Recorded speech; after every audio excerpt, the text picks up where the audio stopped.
So you want to get into Formula One? This is the video for you. Charles Leclerc has coped brilliantly. He won in Spa. He wins in Monza. He's trying to go through on the inside, and it's happened immediately. This is amazing. And it's going Dutch in 2021. Max Verstappen, for the first time ever, is champion of the world.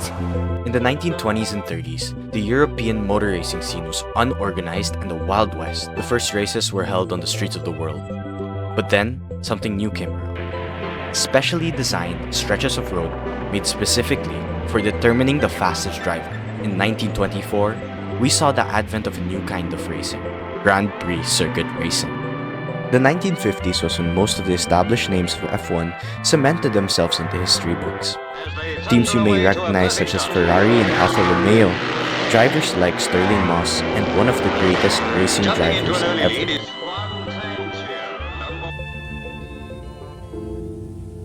In 1957, for his last full season in motor racing, Fangio returned to Maserati, the marque with which he had started his rise to fame. And at Modena Autodrome, he tests the car. 24 wins, 35 podiums, and 52 race starts. What does this result in? 5 championships. A record that stood for over 46 years until Michael Schumacher won his 6th championship in 2003.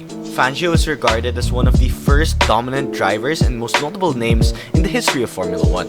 Many F1 drivers today still regard Fangio as one of the greatest drivers of all time.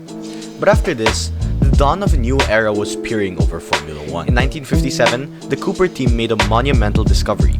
Instead of putting the engine in the front of the car, they put it behind the driver. This new innovation allowed the cars to have a 50-50 weight distribution, meaning that engineers are now able to balance the front and the rear of the car. Whereas before, the weight distribution would be more like a 70-30 weight distribution, with 70% of the weight being in the front because of the engine and the other components. But after this, we see the next notable name in motorsports history, Jim Clark.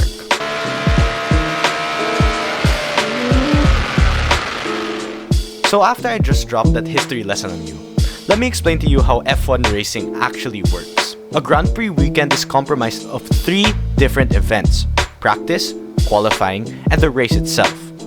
Practice sessions are 1-hour sessions that allow the team and drivers to adjust their cars to the circuit. This could mean adjusting the car, all different types of things, which is included but not limited to temperature, track conditions, and even the wind. These incredibly precise machines with 300 sensors on board, producing over 1.5 terabytes of data throughout a race weekend. For a race season, a 2-car team could produce 11.8 billion data points. Heck, I can't even do research on 32 respondents. I can't even start to think about how something... Currently, we have 20 teams and 10 drivers fighting for 2 spots: the Constructor and the Drivers' Championship. We currently have 10 teams on the Formula One grid and 20 drivers competing for the race win every single race. Here's the list of drivers, and here is the list of constructors. So who should you support? So first is Red Bull. Most of the people who support Red Bull love the dominance of the sport.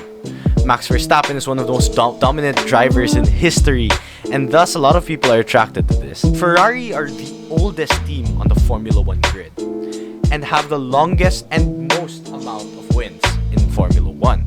Thus, a lot of people are very attracted to Ferrari because either their parents liked it or they're attracted to many of their very hot young drivers. Next is McLaren. Kind of similar to Ferrari, where it's a very old F1 team and also has a lot of very hot drivers that people prefer to support. Mercedes is also one of the newer teams on the grid and has the driver pairing of the most winningest driver in Formula One history in Lewis Hamilton and a very good up-and-coming star in George Russell.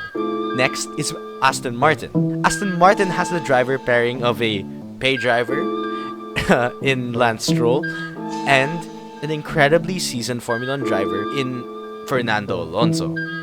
Alpine is an all-French team, wherein Esteban Ocon and Pierre Gasly are both Frenchmen on an all-French team. Haas is the newest team on the Formula 1 grid, with a driver pairing of Kevin Magnussen and Nico Hülkenberg. Sauber is also an old team on the grid that has changed its names many times, from BMW to Alfa Romeo to Audi. And lastly, we have Williams. Williams is also one of the more historic teams on the grid, being founded in 1977 by Frank Williams. It is also one of the only teams made by a former driver. So yeah, I want to thank you for watching my video about Formula 1, and I hope you can learn something about the sport, and hopefully get into it. Thank you.